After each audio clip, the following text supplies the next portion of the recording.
សួងដល់ព្រលឹងមហាបុព្វបុរសខ្មែរគ្រប់សម័យកាលថា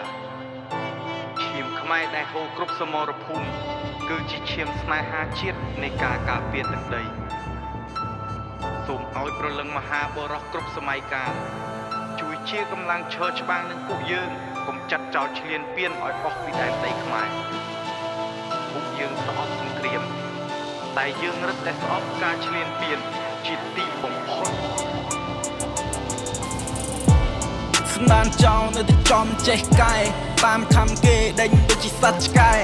ឈ្លានពានចង់បានតែដីខ្មែរមកភួយសត្វអ៊ីខ្វាយយឹកម៉ែខ្លួនចោលតែដើរទូកំសត់បានតែសំដែងលួចបន្លំភ្នែកគេអញខ្មែរអញមិនដែលខ្លាយឯទេ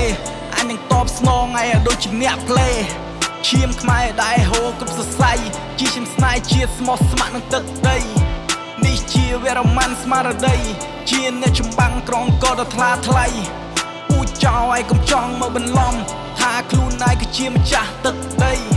ពូឯងគ្រាន់តែជាសម្រាមដែលរសិនអណ្ដែតមកពីឆ្ងាយនៃពួកអថៃ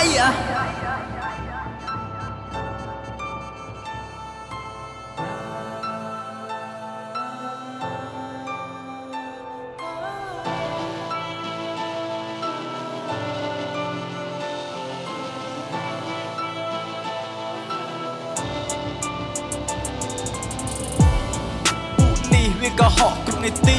បោកឡើងល្បីដុនថៃធូមីពីសម្ដីគ្មានន័យដូចធូលីអញសែនជ្រិញមកពួកអាគីគី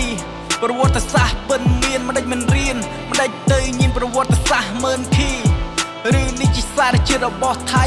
លួចប្លន់ក៏ហក់ណាំងលងខាយហ៊ីឯងគិតថាខ្មែរគឺជាស្អីឬជាទឹកដីសម្រាប់ឯងជន់ឈ្លីពេលនេះអញសុំប្រាប់ឯងច្បាស់ខ្មែរខ្លាំងណាស់ការពារដែនទី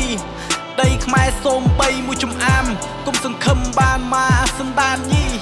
ថ្ងៃមួយពួកឯងនឹងរលាយនេះជាទំនាញទាយឯង free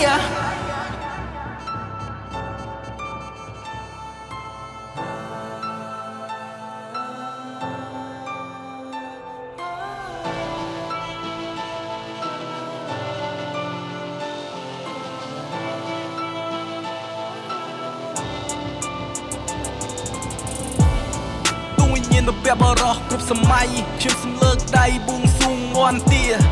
ក្រោកឡើងជួយច្បាំងតតាំងចាញ់ពួកខ្មាំងឲ្យពួកវាវេទនាលងវែចាក់ទៅមុខអង្គរចេនឡាភ្នំអង្គអាចចាញ់មានេះហើយគឺជាវេលាស្ដារសាមគ្គីភាពនៃកម្ពុជាពួកយើងបែកបាក់មកយូរឆ្នាំឲ្យពួកសត្រូវវាត្រួតត្រាតគ្នាល្មមហើយយើងស្ដារមុខមាត់ទាត់លើចោលឈ្លានពានឲ្យវាសាប់សូន្យពីដីខ្មែរ កុំឲ្យថ្ងៃក្រោយពួកវាចិត្តតែហ៊ានសាមគ្គីសាងជាតិយើងឲ្យកើងឲ្យគេស្គាល់យើងថានេះគឺជាខ្មែរមហានគរ